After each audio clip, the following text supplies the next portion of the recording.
That's a lot.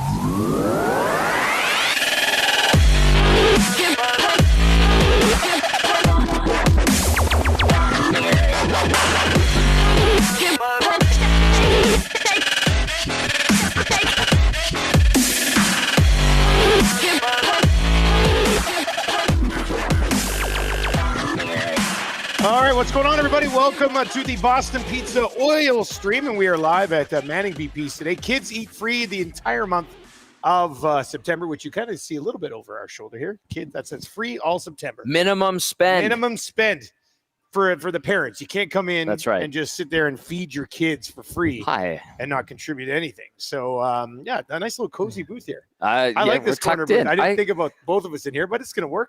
Clearly, because I was like, the seat is warm, first of all. It's a little tight. Tight. She's a bit tight. Great location, though. This is my old stomping grounds, like Manning area. Like, we grew up in Hollikenyon, and so it's only a like five-minute drive away from my parents' old house. And, yeah, it's good. Scalding Gord is here. He's got his Esty with him. Shout out to Scalding Gord. I like Gord just walking around with that like it's a Grey Cup. Right? Yeah, no big deal. Hey, Gord? Yeah, no big deal. He's got his Expos hat on, and then Jay and Jocelyn are here. Tara and her dad. It's her birthday. Is it her birthday? It's her birthday today, man. See, all these neat people born in September, late September. So, yeah, it's kind of cool. You were a busy boy. You were traveling a lot. I was busy. I was in Calgary. I was like, man, look at us. We're all over the place. It's busy times. Yeah. So what do you think of the news, man? The CFL news. You guys were just talking about on the Hangout, but as a longtime season ticket holder and fan of the league, what do you think of this news? I literally invest in the league every year and have for 20 years. I was surprised. I mean, we had a bit of an idea, right? But generally, I like it. Okay. The play clock thing is interesting. Remember, we had a conversation and we were told, like, if you time in real time plays and time between plays in the NFL and compared to the CFL, it's really very similar, regardless of the 20-second clock to the 40-second clock. So the 35 and the automatic reset, it's efficiency. Moving the goalposts when I was surprised by the moving of the goalposts. I don't mind it. You hear players and coaches talk about the dangers of the goalpost. And then you heard Stuart Johnston talking about the logic and how everything's flared out to the sides when you get into the red zone. There was an instance in the game I covered last weekend. I think it was it VA or Rourke, but they hit the upright and it just bounced off of it. And I think it was supposed to be a touchdown, but it was the ruling was the play was dead as soon as it hit the upright. So it opens up the middle of the end zone. I was listening to Stu say that. I'm like, oh, yeah, that's a good point. The shortening of the end zones, Dusty, I actually have liked and wanted that for a long time. I think 20 is too deep. And I think the 15 is a perfect number. Yes, exactly. I was surprised by reducing to 100 yards from 110. That surprised me. You know what? I was thinking about this. And I think if you're going to move the uprights to the back of the end zone, you have to go to 100. Okay. Because think about it.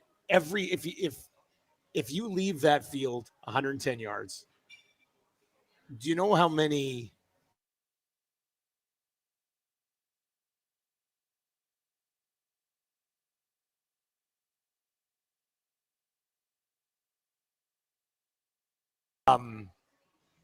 you'll have to get down to like 15, 45, the 30. Right. And that's a good point. Yeah, that's a good point. If you're going to be in no man's land around the 50 over and over, and the 55 over and over and over Good again. point.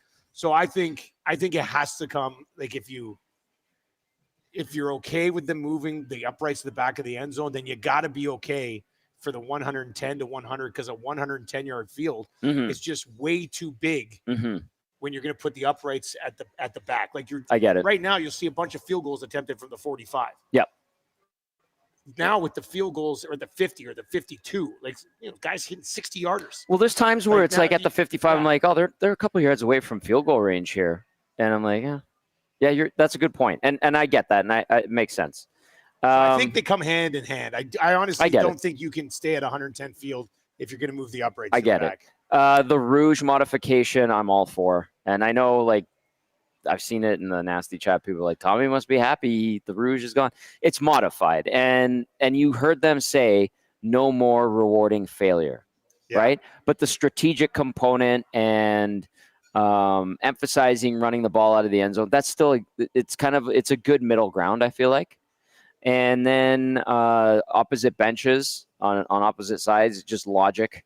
It's silly how, and I know they were doing it for monetary reasons, keeping the benches on the same side in certain stadiums.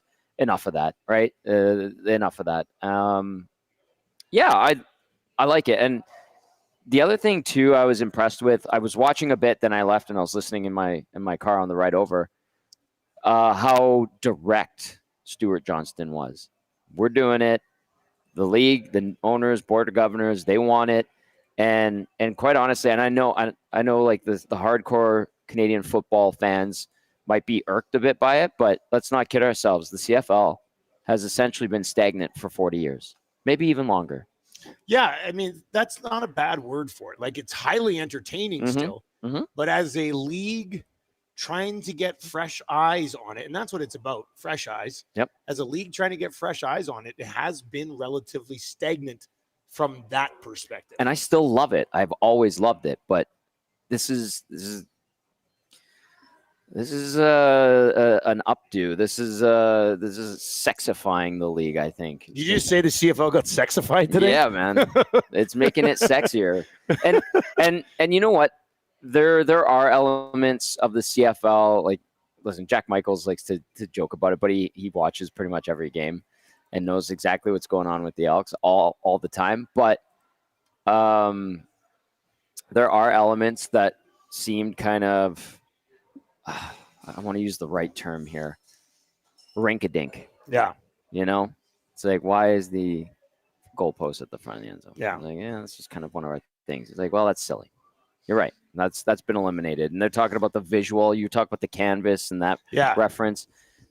That's why I'm saying it's like it's sexified. It's making the league sexier. And the essence of the game stays the same. 12 players, the waggle, the wide field, obviously Canadian players. So yeah, I just 3 downs. That's the other thing. People were worried about three downs. No, like that's going to stay. All the Canadian elements are still there. Exactly. It's evolving, and I like it. This text comes in from a 306 number. It says, play clock thought. Biggest concern seems to be the impact in the final 3 minutes. What if in scenario the game clock doesn't start until play clock hits 20? Rewards, trends for keeping things fast and should keep game play similar. Thoughts?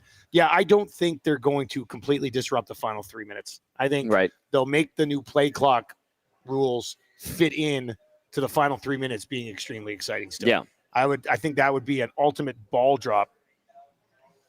3 minutes, the last 3 minutes of a game is, I mean, how many? We saw another walk-off to the Elks the other day. That was a heartbreaker, but the last 3 minutes of games, even in that Calgary BC game, you know, until the last like 4 or 5 minutes, I'm like, you know what, Calgary, if they get a touchdown, they could sneak back in. They got time to make it happen, and then too many injuries and this and that. But you're always looking at those last few minutes, and you go, there's always that chance. Were you concerned at all when he didn't give a guarantee that it will not be 4 downs one day? A little bit, but I don't think it'll ever become 4 downs. And I listen, you heard him talk about his relationship to the game, and 3 downs is Canadian football. The pass emphasis is Canadian football. I can support these moves, but if he goes from 3 downs to 4 downs, I would be upset. I think that would giving up. That would be stupid. Yeah. It would be dumb. Yeah. I mean, I just don't see him being like, he's a pretty intelligent dude. I don't see that happening. I understand why he said, I'm not going to guarantee. Yeah. Well, right. Never want you never. That's why he's a smart guy. You never want to put yourself in a spot where people come back and say, 8 years ago, you said so. Yep. I totally get it. It's the whole McDavid contract thing. I'm really focused on this team. I love our team for 25, 26. So now when he goes to free agency next July, people aren't going, hey, you said you love the future of this team. Right. And if they do, it'll go, actually, I said I like 25, 26. So it's all about the wording, and I think that's point. what that was. So, and that's exactly how I felt too. Like I know he's not Run says if the NFL gives the CFL enough money, there will be 4 downs. Nope. Why is the NFL They going don't to pay care. the CFL to go to 4 downs? They don't care. Bogus. Ridiculous take.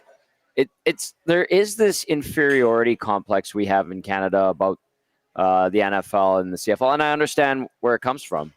But if I don't think the NFL really gives 2 iotas about the CFL and like making a development league. I don't like the idea of the development league. I like it the way it is now and how they get players and free agents, and the NFL and XFL and CFL have to respect each other's player contracts. Like this development league thing is silly because if an NFL team identifies a player it really wants from a CFL roster, as an example, they'll go get them.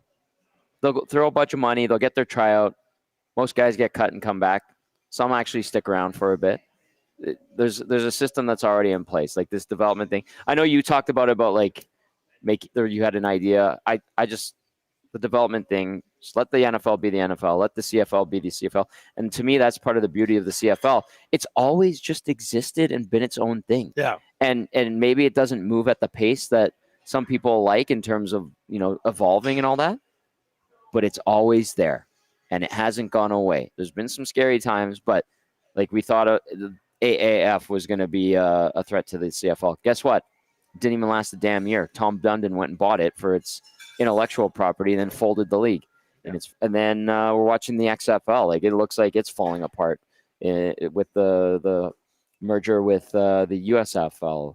So the CFL has the strongest contingent of owners that it's ever had, with super deep pockets.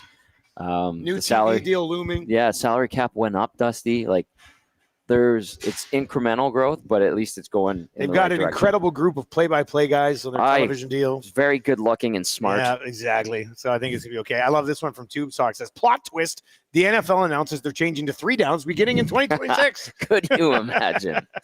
Well done, Tube Sock. All right. Okay, we've got lots to get to. Head to C said, Dusty, can you get a commission on the morning show this week? Yeah, I've already put in that request. I talked to him yesterday on the phone, and I emailed his guy, and I said, hey, we got to get Stu on Tuesday, Wednesday, or Thursday, so we'll see when it happens. Reed's got someone coming on today, too, to talk about. Chris Morris is going to be on at 3:05 with Reed. Yep. We'll have a ton more reaction to this. Awanik is with Gager on EST Afternoons today, and then the Reed Wilkins Show from 3 until 6. They'll at least have Chris Morris. Unanimous support for this from the Board of Governors. Yep. So that's important. That'll be a good conversation as well. That'll be at 3:00. We got lots of others that we can get to for sure. Yes. So yes, you can text us anytime, 780-218-9999, 780-218-9999. Let's just get to this quote from Elliot Friedman. Okay. This was on 32 Thoughts Pod. If McDavid signs in Edmonton, if he does, it's going to be for a lower number than we all expect. I think it's going to surprise people where it could end up. What does this mean? That's an indicator that they're working on a deal with Edmonton, just like we expected. And a lower number than everybody thinks. I think that is an indicator of Connor's awareness of the team needing to have wiggle room in the cap. I was told a story a couple of years ago when he signed that contract that is expiring this year. He was having conversations with people around the team, and they're like, yeah, we're tight for cash. He's like, well, why don't I just renegotiate my deal and you guys take an extra $1 million and go get somebody? And they're like, yeah, you can't do that, dude.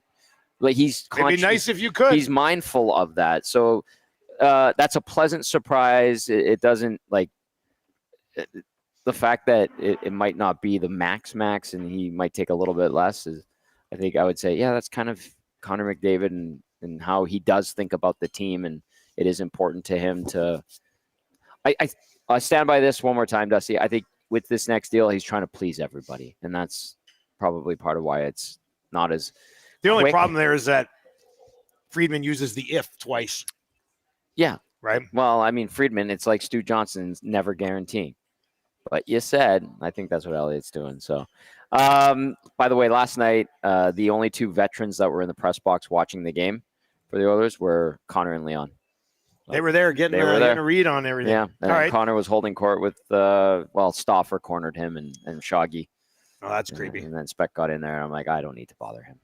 Like those guys must have loved that. They loved it. Yeah, they loved that. But the best part Connor must have loved it too. Yeah, I'm sure he did. He looked thrilled. The best part of that, though, was there was a couple of Flames prospects, younger guys that were not playing that they just brought up with them. They wanted to see Connor? They walked by, and one of them, I overheard him go, "No big deal, best player in the world." And I just kind of giggled. I was like, "Yeah, there you go. Like, welcome to Edmonton, kiddo." Okay, so about the game last night, Mm-hmm. what'd you see? What you didn't see? Okay, I liked. We had Steinberg on our show this morning. I was listening. He praised Clattenburg, Phil. Yep, Clattenburg's a poop disturber, as we like to say. I'll be honest with you. I was impressed with David Tomasek.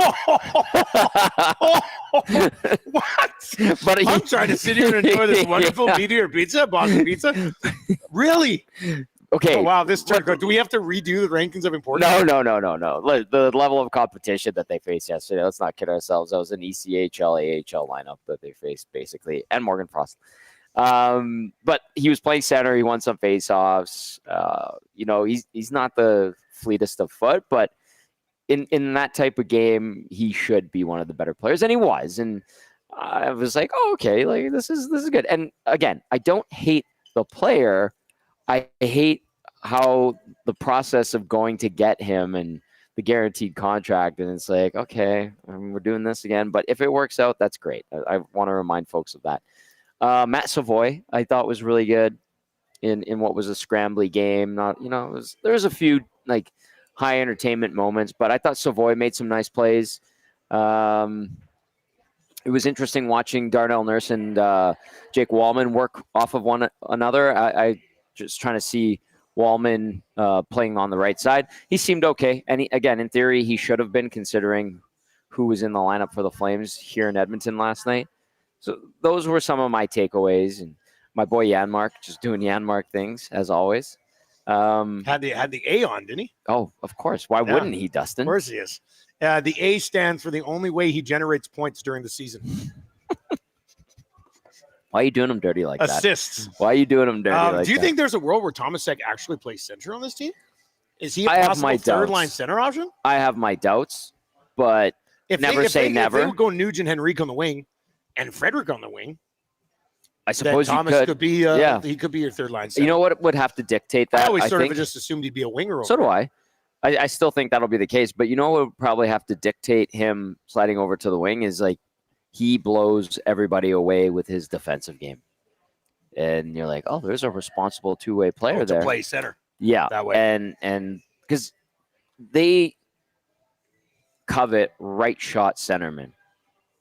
Just like right shot defensemen, right shot centermen are at a premium. That's why you'd like to see Noah Philp get a longer look. That's why I think Curtis Lazar, if he plays a little bit of center, gets a bit of a benefit of the doubt. I think that's why Derek Ryan was able to hang around as long as he did with the Oilers. That right shot centerman, you hear the coaches talk about having those faceoffs and the ability to throw someone out there on their strong side. You want that. So it is interesting. We'll see how it develops. Again, I was pleasantly surprised watching David Tomasek yesterday.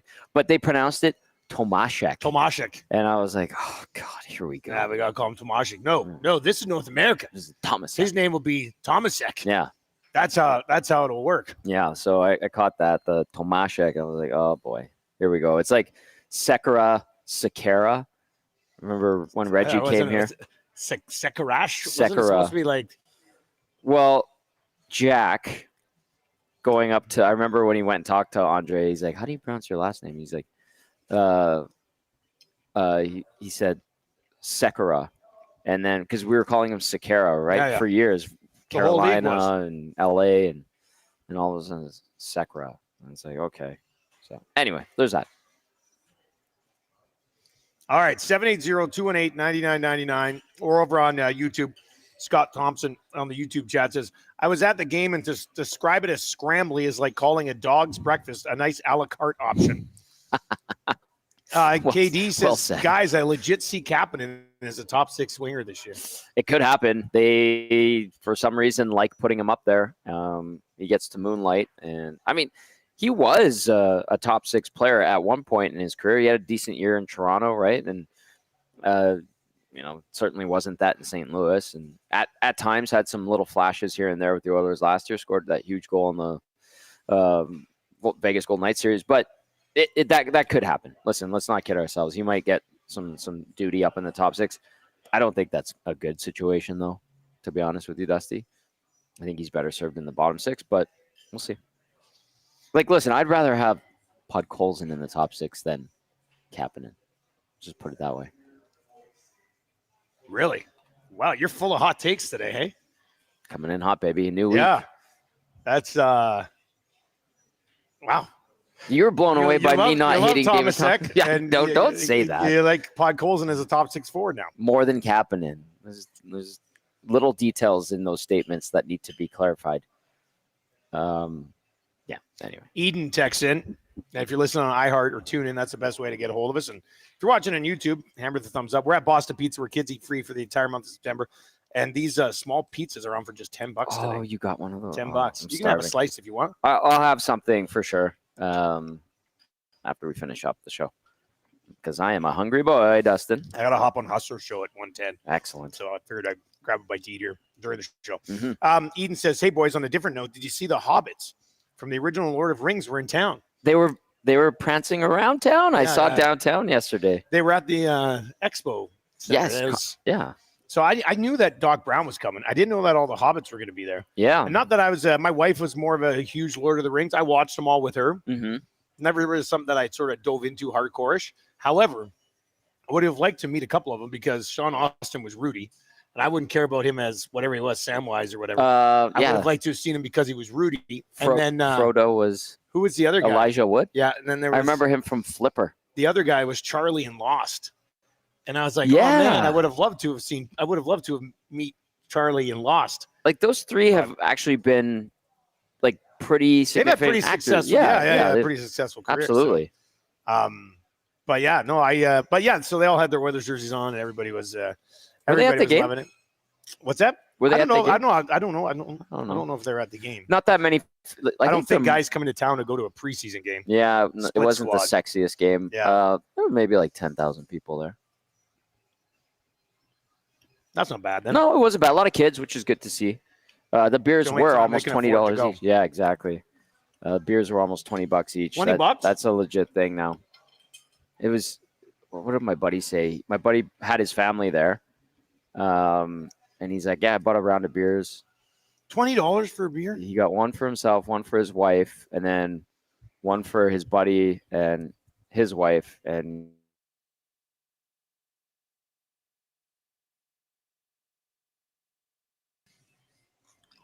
It's gouging is what it is. And they know they can do it. It's gouging. Yeah. They can't do anything about it because they can charge whatever they want. You're going to pay it, but it's straight up gouging. Ugh. And it wasn't even they pay like less than $2 for those beers. I know. And sell them for $20. Yeah. Like, it's insane, man. You know how the Oilers, and it was announced and it was made public that they generated the most record revenue for an NHL team last season. If you're an Oilers fan, I was wondering this to myself when it was announced. If you're an Oilers fan, are you proud that the Oilers are the number one revenue team in the league, or do you look at it and go, they are because they make us pay a crap load of money for everything? That's a great question, actually. Yeah, I'm like, is it something to like? Yeah, it's not like the Oilers have the best fan base in the league on these ratings. It's the Oilers fans pay more money than anybody. Yeah, does. and I admire Oilers fans. They stick with the team through thick and thin. They're the reason why we get to do what we get to do. But they get raked through the coals on this stuff financially, and it's hard, and I feel bad. Like, listen, I know it's an Oilers mad market. Northern Alberta's Oilers crazy, but it'd be nice if the franchise rewarded the fan base with little things like, hey, Tuesday night is $10 beer night instead of $20 beer night. You know what I mean? It's so funny that, $10 beer. That's fine. That makes sense. It doesn't happen. I don't think they'll ever do it because they don't have to. It's just, I kind of feel bad. And it's like, I don't think Oilers fans would be like, well, we're the number one revenue generating franchise in the league. It's like, yeah, because they're gouging you. You're paying $20 for a beer. Beer. All right, 780-218-9999. 780-218-9999. Jamie from Beaumont says 4 beers, popcorn, chicken fingers and fries, $108. Yeah. Man. Yeah. That's a lot. That's pretty crazy. All right, what about the jerseys though? Hey, what have you thought of the jersey reaction and your thoughts on the jersey in general? I've seen some people warm up to it. I saw they had they have the mannequin at the Oilers store with the full getup with the pants and the gloves and the helmet. And I have seen people warm up to it now that they've seen the full thing. I'm not surprised. I'm not surprised people are dogging it. Remember, you guys are calling it a Zeller's jersey or whatever. It's different. I like it. I stand by that. And I admire the fact that they tried something different. They're going with a look that's not been seen before. And, the shoulder logo, I'm sure they're going to turn into merch. All that merch is going to sell really well. I like that they didn't just go back to an old look, recycling an old look. And you hear people, they should have brought back this jersey. Why do you want to bring back a jersey that you already had? Like the 90s Oilers jersey, it's outdated. Like that style is outdated. It's very 90s. So they're trying something different, which I appreciate and admire. I think people will warm up to it, especially if they win games in those. Do you like the blue helmet with the white jersey? I have to see it on the ice. Yeah. I have to see it in a game. I'm usually a fan of different looking stuff. Mm-hmm. So I might like the mismatch a little bit. Yeah. Like I said this morning, it's a full-blown 1990s Zellers ripoff, don't have the branding rights. But I like it. That's what it is. Yep. But I like it. Yeah. It's interesting. CJ in Chicago messaged me when it leaked. And she goes, Tom, is this really a jersey? I said, yeah. And she goes, I really like this. I think it's gonna be sharp. I think people will warm up to it. And she says that she has a theory that a lot of women will like that style, and they'll want to buy it. Because, really? Yeah.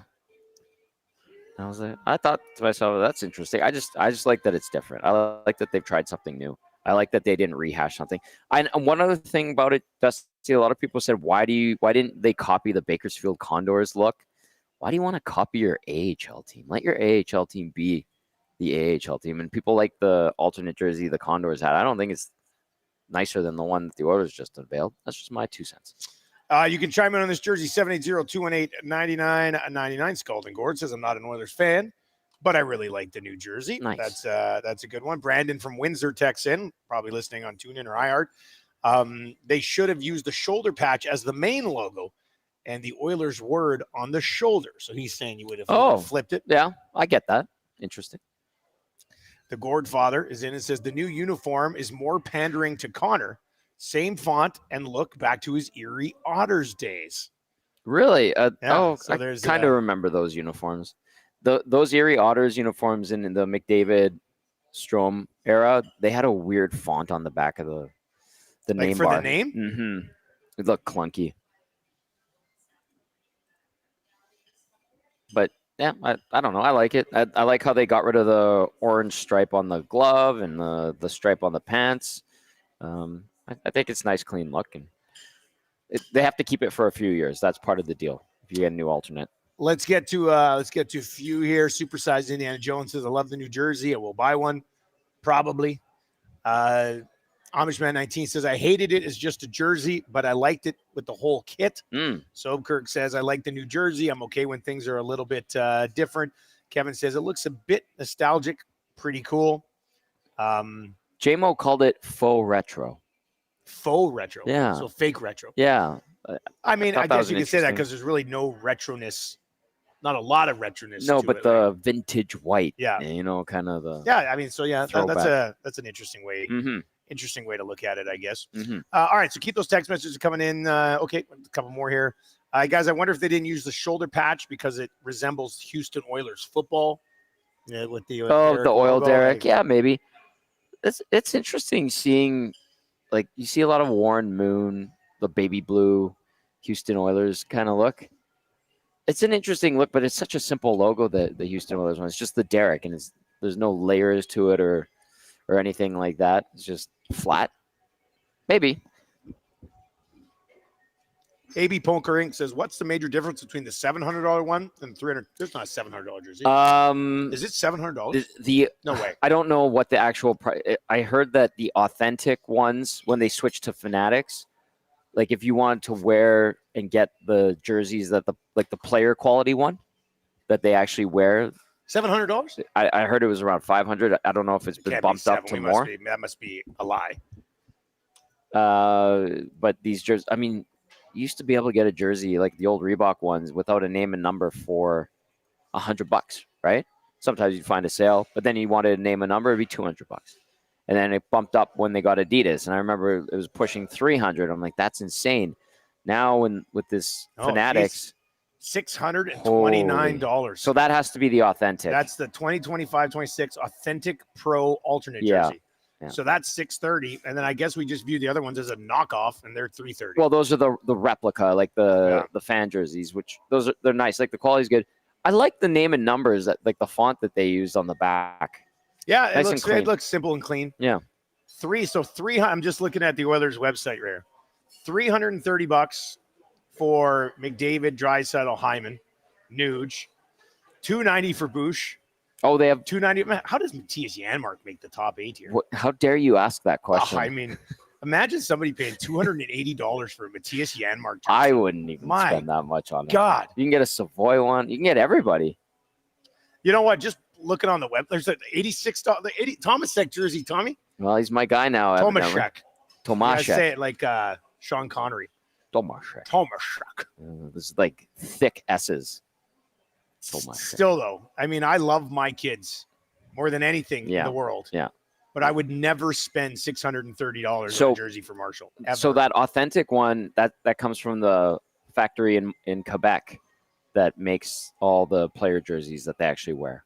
So that's I mean, it could come from the Bloody Moon. I'm not paying $630 for a jersey. Neither would I. Like, I'm curious. I'm wondering, like, what is it called? I'm going to put up a Twitter poll right now. Okay.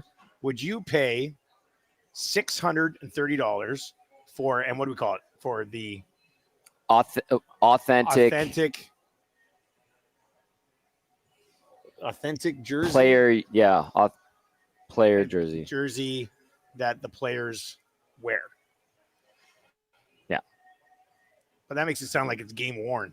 But it's not a game worn jersey, but it is the actual jersey that they wear. I'll say, would you pay $630 for the authentic jersey? Yeah, as opposed authentic to pro jersey. Of the authentic pro Add jersey. pro jersey in there and see what people say. All right, I have a feeling there will be a lot of no's.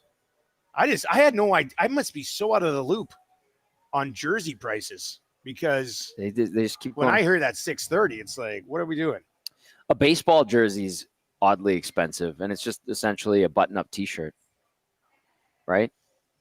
So, like with the authentic pro jersey, you get the tie-down strap and this and that. I'm sure they put the Play Alberta logo on there as well. Some people want that. Like I don't know if anybody wants to spend $630. Well, okay, so I don't know if Doof's listening. He's my brother's Where you at, friend. Doof? Doof? I remember when they started putting the Play Alberta logo at the Oilers store on every jersey. He's like, I want it just like the players do wear on the ice. I want the uniform to have everything that the players do. So I want the Play Alberta logo. I want the... So Doof's okay paying $630 though? I don't know if he's okay paying $630. Doof likes to find deals. He's like, I want the Stanley Cup patch. I want to get he's got 30 jerseys for crying out loud.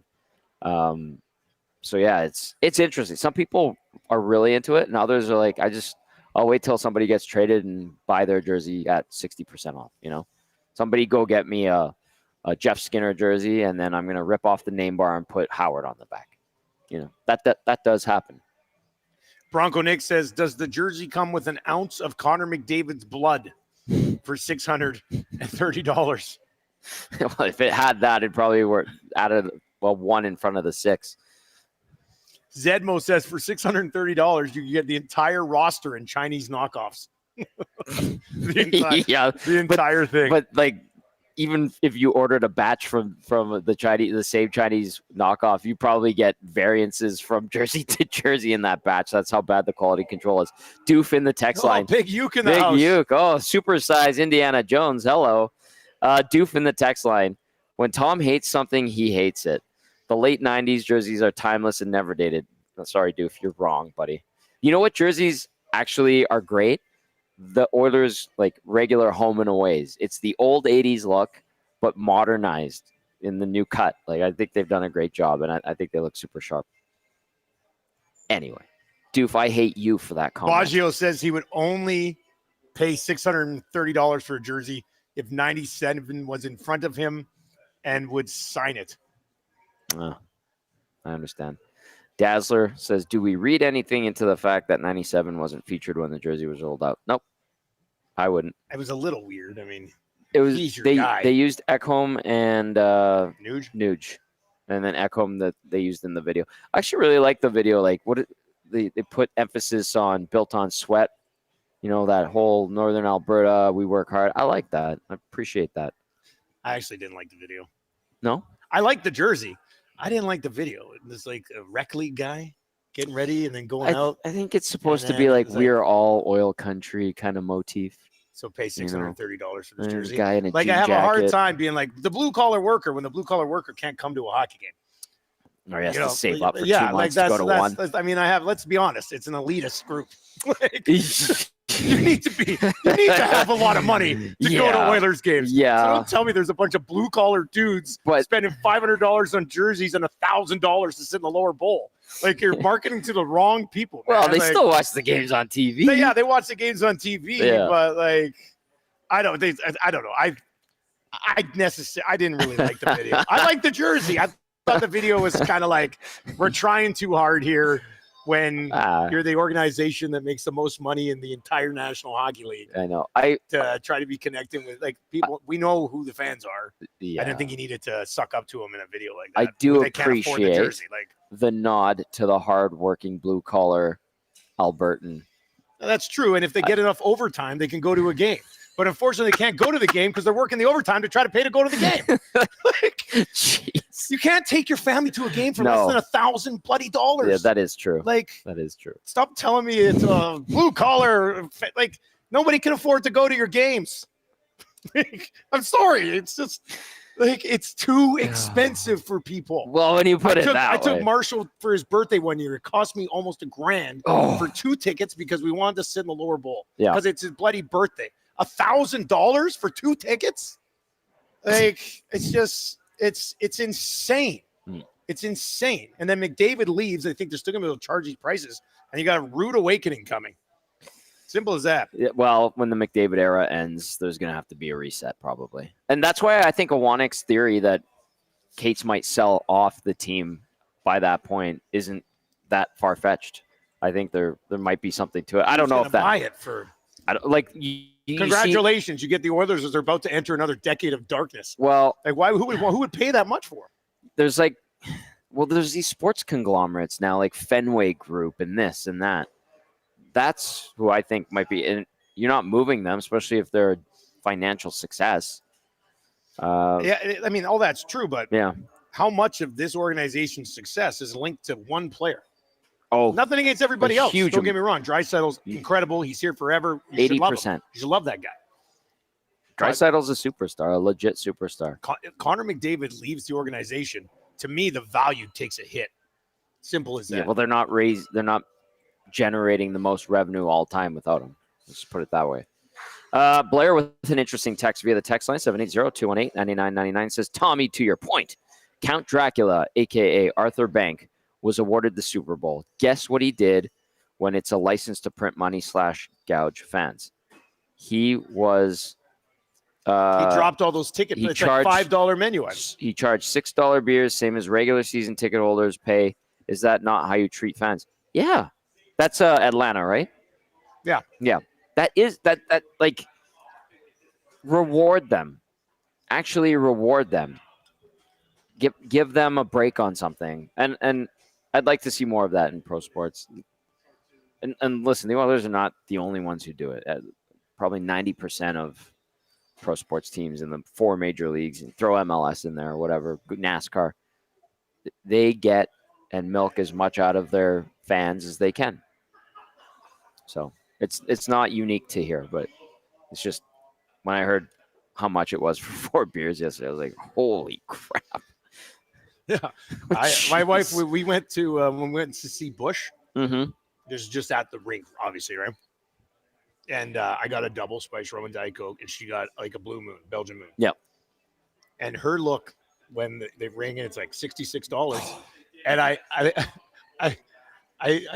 looked at, she looks at me, she goes, "We don't need to get these." I said, we already have them in our hands. Yes. We're not returning it. This is how expensive it is to come down to the rink. Oh, Yeah, it's absolutely insane. I know. Anyway, Yeah. I didn't know Wannick was talking about that with Kate's. Like He has a theory. Look, brilliant business move. Yep. Bought them at this number. 240. Be able to sell them at. They're over 2 billion ridiculous estimated now. What he should do is he should probably sell it before they take a hit with McDavid if he leaves. Like, I think he wants to get Ice District Phase 2 going in that event center, because then you can sell that. Like, I think one of the buildings in Ice District just sold, the Connect Center. So it's real estate. It's the team. There's a lot of moving parts, obviously. okay. I have one other thing about like the negotiations, by the way, the McDavid negotiations. Kate's money man is involved. I do know that for a fact, which should surprise no one. So like Jeff Jackson, Stan Bowman, Kate's money guy. I don't know how much Daryl's getting involved. So but this Kate's money man. it's like his right-hand man. Yeah. So are we talking? So somebody threw this out the other day. Could they set up a deal where even if it's a handshake deal, or you get it written into a contract that the day Connor McDavid retires, no matter where he is, he gets 5% of the Edmonton Oilers? Like, could you do like, could they do that? I would imagine that like you'd be heavily investigated if that were to happen. But I mean, if it's completely apart from the CBA, you're not getting ownership right now. You sign a letter with a lawyer, like you put it together. A letter of intent. And you get nothing now. But when you retire as an NHL player and have no longer any ties to the league, you get equity in the team. You get a 5% share of the team. Like, from what I understand, in theory, I guess so. I was just kind of curious about that. We were chatting about that Macramella somewhere along the way. Macramella would be the guy to ask. He would. I'm trying to think, like, at the end of it. I know what you mean. Everything's over. You're done. You're retired. You're off to the hall. You're not a player anymore. You got a cup here or something. Yeah. But you're completely done. And now this deal that you signed 10 years ago can come into effect, and you get 5% share of a team. Right. I don't. Maybe.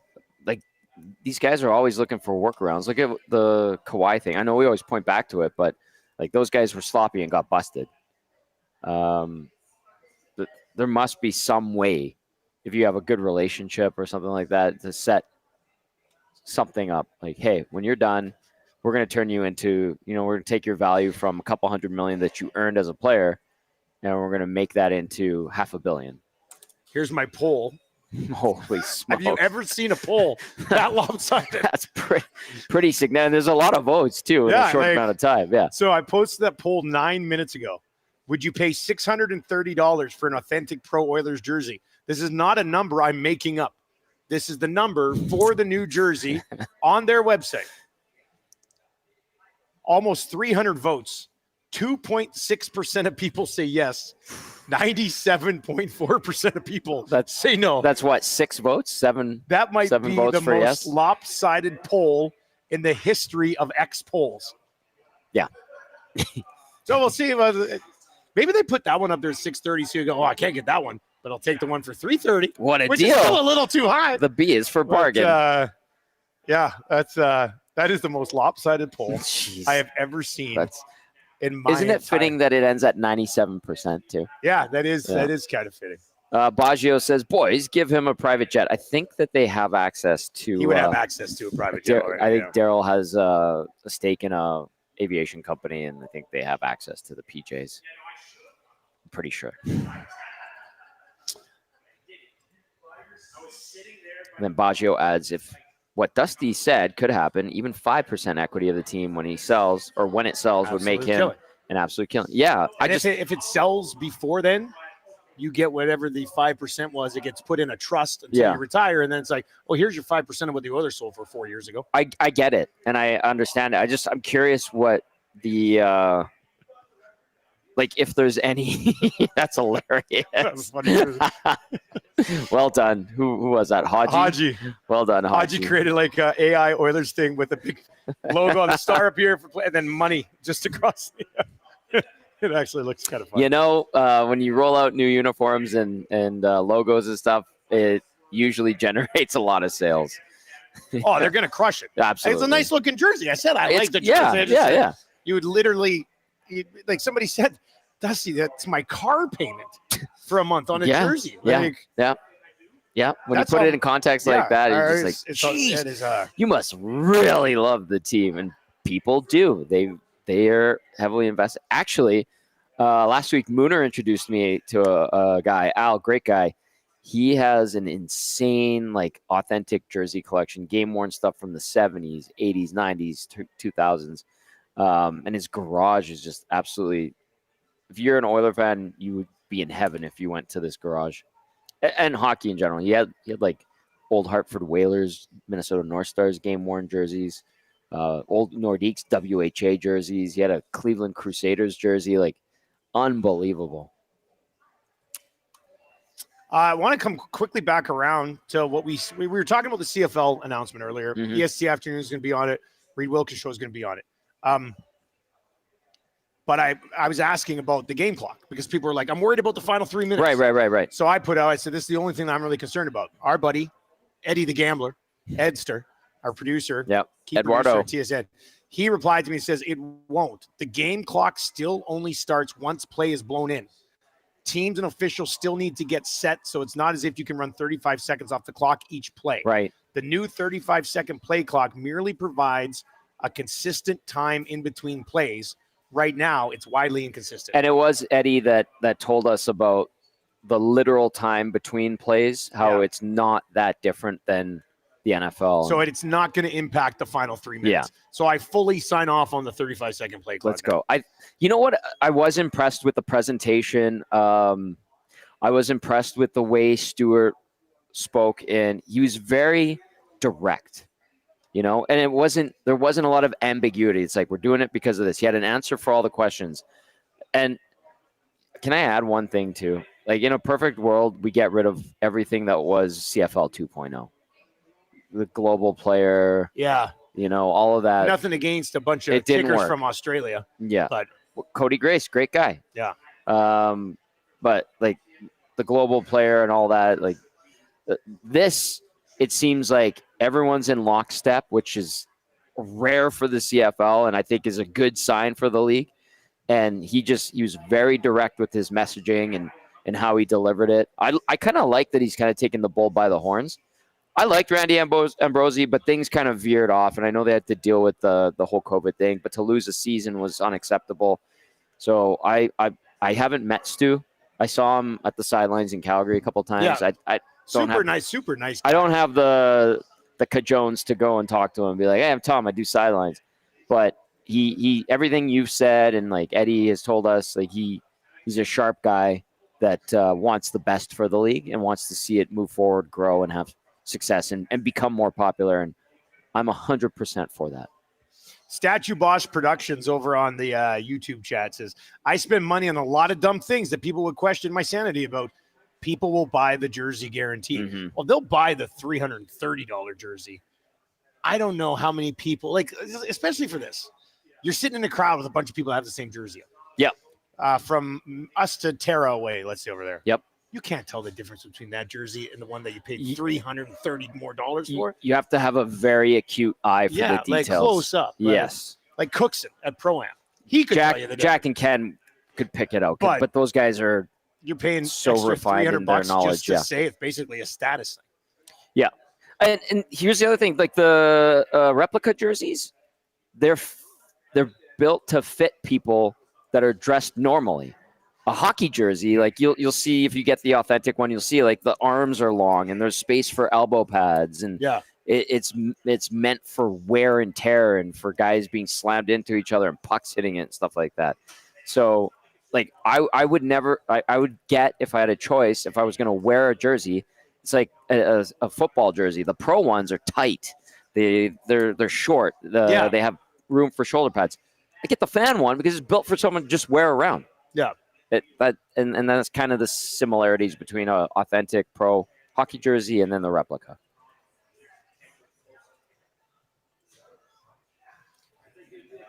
David Sexton T says having Kate introduce the commission didn't hurt the announcement, right? Kate's a big deal. She's awesome. I finally got to hang out with her a little bit. I think she's super nice. I had never interacted with her before. She's very nice. Yeah. Yeah. Well, she's great. All right. As the Oilers continue this week, Tommy, give me one storyline to keep tabs on. We'll be back on the stream again on Wednesday. Let's watch Howard and Savoy. And as you know, the roster gets trimmed and the competition gets tougher by this weekend. Let's see how those two manage the rigors of better opponents. So that's for me, like, more practical thing. On the hangout, people were saying, like, who's got an outside dark horse chance of making the team? I'll tell you right now, nobody. Yeah. We know what this roster is generally going to be. I was thinking about that last night. I said, well, maybe we can dive into 5 or 6 guys who might surprise and make the team. I was like, but no, not really. Like, the one guy, and a lot of people haven't penciled in, is Thomasek. Yeah. And with Hyman sort of banged up, he's going to even get a look. Yes. Like, there's really not going to be many surprises here. Yeah. Maybe an Ike Howard, but he's even going to start up here, I think. I think so too. Goes, right? So, yeah. Yeah. I'm just, let's see how they progress. I'm optimistic about those two. I want to see if they found a couple of good ones and traded for good ones, and let's see if they pan out. So let's keep an eye on those guys. That's mine. What about you? Well, this Tomashek thing's kind of interesting. It is. I'm kind of intrigued by it. I mean, was he 28, 29? Yep. It's going to happen. It's going to happen now. It's not like you're going to ride him for 3 years and be like, we think he's going to hit when he's 32. So I want to see him get some decent opportunity once they start to dress the lineup, right? Let's see where he sort of slots in on that one. That makes sense. Let's one more check in on our poll here. Wow. Would you pay $630 for the authentic Pro Oilers jersey? That is the asking price right now. Over 400 votes, 97.6% no, 2.4% yes. So you're better off. She's a bit pricey. Yeah, you're better off just getting the fan replica. Those are nice, and they're made for people just to wear around. They're expensive too. They are, but not they're cheap. nice. Yeah. And I think that jersey would be a nice jersey to, like, wear to a game. It looks nice. I think we're going to see a lot of it. I don't know. Zacticum, are you back there? What's coming up in EST afternoons, buddy? If you're back, I'm right here, man. Well, lots of CFL talk. Maddie and Gager will be in today. Jonas Schaefer from the Baltimore Banner will also be checking in at 1:40 to preview tonight's matchup in the NFL. And then Darren Bombing from Bonfire Sports to chat some CFL in the second hour of the program. Good stuff, man. That's going to do it for the Boston Pizza Oil Stream. Kids eat free the entire month of September.